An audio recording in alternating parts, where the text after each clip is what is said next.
Early on, when Bill and I started to look at this work, one of the very first things that came up was family planning. And I certainly never expected to go public with the fact that, we use contraceptives but it's no secret. I mean, our kids are spaced 3 years apart. We thought that would be good spacing. We also talked about before we got married how many kids we'd ideally like to have. I mean, that is, I think, one of the most personal conversations you can have. Yeah, Melinda, it isn't my decision to make. It isn't the government's decision to make. It's the woman. I mean, and forever, women really have been locked in to a certain place in society that may have been determined by somebody else, and they really should decide it themselves. Yeah. Well, it's amazing how the invention of the pill started to get society thinking about women's role in a different way.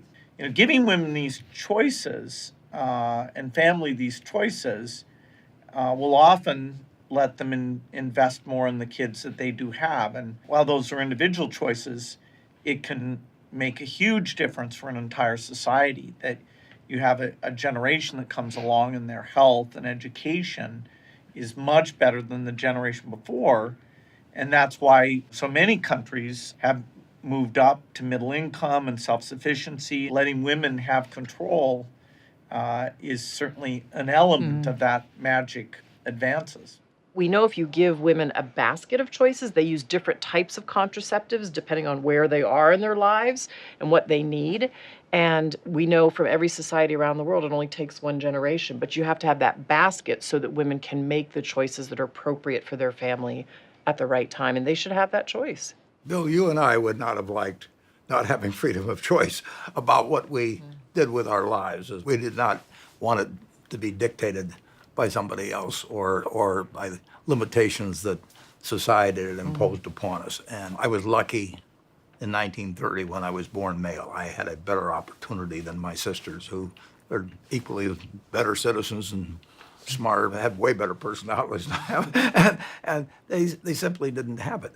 And we've got to be beyond that. And 3.5 billion people depend on it. Young people, if they can plan if and when they want to have their kids, it means that they can get an education and then take the job that they want to have in society. And so we know so many girls drop out of school. They are basically at the primary level, they get educated at about the same rate as boys. But once they get into high school, they drop out because of all kinds of reasons, like being married off young, like being expected to have a child as soon as they get married, like getting pregnant in high school. But if they can stay in high school and then go on to college, they can live their dreams. They have a chance of getting a productive job in society, creating a new company if they want.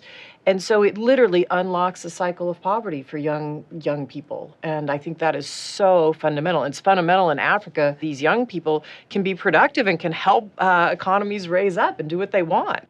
Things are better in 2018 than they were 100 years ago, but we don't want to wait another 100 years. Absolutely. Yeah. We want to accelerate that change. Keep it moving. Yeah. My dream in my lifetime is universal access to family planning, great that dream to all have. women have access. Yeah.